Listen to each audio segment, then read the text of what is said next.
ಇನ್ನೇನು ಬಂದೇ ಬಿಡ್ತು ಸ್ವರ್ಣ ಗೌರಿ ವ್ರತ ಹಾಗೂ ಗಣೇಶ ಚತುರ್ಥಿ. ಇದು ನನ್ನ ಲಾಸ್ಟ್ ಇಯರ್ ಫೋಟೋ ಆಗಿರುತ್ತೆ, ಗಣೇಶನ ಹಬ್ಬ ಮಾಡಿರುವಂಥದ್ದು. ನಾನು ಕೂಡ ಗೌರಿ ಗಣೇಶನನ್ನು ಈಗ 3 ವರ್ಷದಿಂದ ನಾನು ಕೂಡ ಕೂರಿಸ್ತಾ ಇರೋದು.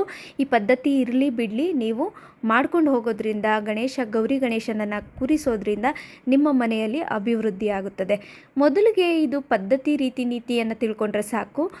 ನಾವು ಮೊದಲಿಗೆ ಕೂರಿಸ್ತಾ ಇದ್ದೀವಿ ಗಣಪತಿಯನ್ನು ಅನ್ನೋದಾದರೆ, ನಮಗೆ ಬೇರೆಯವರು ಯಾರಾದರೂ ಕೊಡಬೇಕಾಗುತ್ತೆ. ಅಂದರೆ ಗೌರಿ ಗಣೇಶನನ್ನು ರಿಲೇಟಿವ್ಸ್ ಆಗಲಿ, ಫ್ರೆಂಡ್ಸ್ ಆಗಲಿ ಯಾರಾದರೂ ಕೊಂಡುಕೊಂಡು ಅದನ್ನು ನಮಗೆ ಕೊಡಬೇಕಾಗತ್ತೆ. ಇನ್ನು 26ನೇ ತಾರೀಕು ಗೌರಿ ವ್ರತ ಇರೋದ್ರಿಂದ ನೀವು ಆ ದಿನವೇ ತರ್ಬೋದು, ಇಲ್ಲ ಹಿಂದಿನ ದಿನವೇ ಗೌರಿ ಗಣೇಶನನ್ನು ಮನೆಗೆ ತರ್ಬೋದು. ಮನೆಗೆ ತಂದಾಗ ನೀವು ಆರತಿ ಮಾಡಿ ಗೌರಿ ಗಣೇಶನನ್ನು ಒಳಗಡೆ ಕರ್ಕೋಬೇಕಾಗುತ್ತೆ. ಅದಾದ ನಂತರ 26ನೇ ತಾರೀಕು 8:30 ಬೆಳಗ್ಗೆ 6 ಗಂಟೆಯಿಂದ 8:30 ಸಮಯದಲ್ಲಿ ಶುಭ ಲಗ್ನ ಇದೆ ಪೂಜೆ ಮಾಡೋದಕ್ಕೆ. ಆ ಸಮಯದಲ್ಲಿ ನೀವು ಗೌರಿಗೆ ಮಡಲಕ್ಕಿ ಸಾಮಾನು ಇರ್ಬೋದು ಅಥವಾ ಬಾಗಿನದ ಸಾಮಾನನ್ನು ಇಡಬೇಕಾಗತ್ತೆ. ಒಂದು ಲೋಟ ಹಾಲನ್ನ ಇಡಬೇಕಾಗತ್ತೆ, ಸಿಹಿ ನೈವೇದ್ಯವನ್ನು ಇಡಬೇಕಾಗತ್ತೆ, ಹೊಸ ಗೆಜ್ಜೆ ವಸ್ತ್ರ ಇರ್ಬೋದು ಅಥವಾ 16 ಗಂಟಿನಿಂದ ಅರಿಶಿಣದ ದಾರವನ್ನು ಕಟ್ಟಬೇಕಾಗುತ್ತೆ. ನಂತರ ನೀವು ಅಂಗದಾರವನ್ನು ನೀವು ಕಟ್ಕೋಬೇಕಾಗುತ್ತೆ.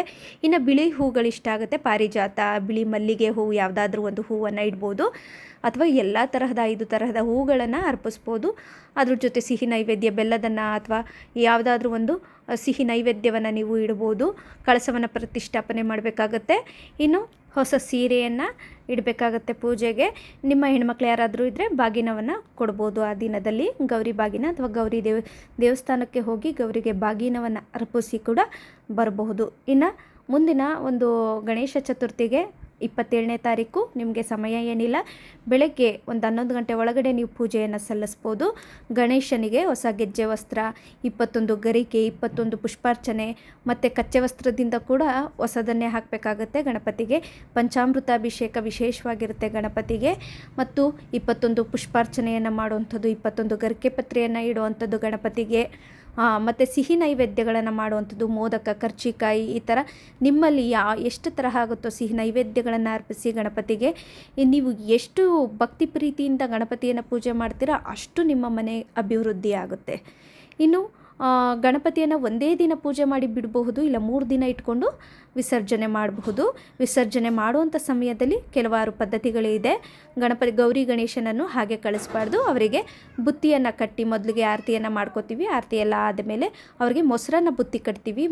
ಉಪ್ಪು ಹಾಕಂಗಿಲ್ಲ ಅನ್ನಕ್ಕೆ ಮೊಸರನ್ನವನ್ನು ಮಾಡಿ ಬುತ್ತಿ ಕಟ್ಟಿ ಗೌರಿಗೆ ಸಪ್ರೇಟು, ಗಣಪತಿಗೆ ಸಪ್ರೇಟು ಬುತ್ತಿಯನ್ನು ಕಟ್ಟಿ ಅವ್ರನ್ನ ಕಳಿಸ್ಕೊಡ್ಬೇಕಾಗತ್ತೆ.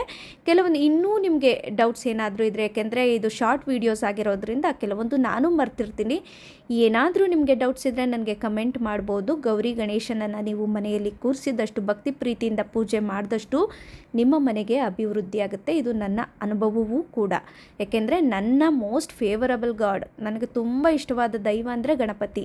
ಹಾಗಾಗಿ ಎಲ್ಲರೂ ಗಣಪತಿ ಹಬ್ಬವನ್ನು ಆಚರಣೆ ಮಾಡಿ. ಏನಾದರೂ ಡೌಟ್ಸ್ ಇದ್ದರೆ ನನಗೆ ತಿಳಿಸ್ಕೊಡಿ. ಗಣಪತಿಯನ್ನು ಹೀಗೆ ಕಳಿಸ್ಕೊಡುವಾಗ ನೋಡಿ ಎಷ್ಟು ಬೇಜಾರಾಗಿದ್ದಾನೆ, ಬರುವಾಗ ಅಷ್ಟೇ ಖುಷಿಯಾಗಿರ್ತಾನೆ. ಈಗ ಆಲ್ರೆಡಿ ಬಂದಿದ್ದಾನಲ್ವ.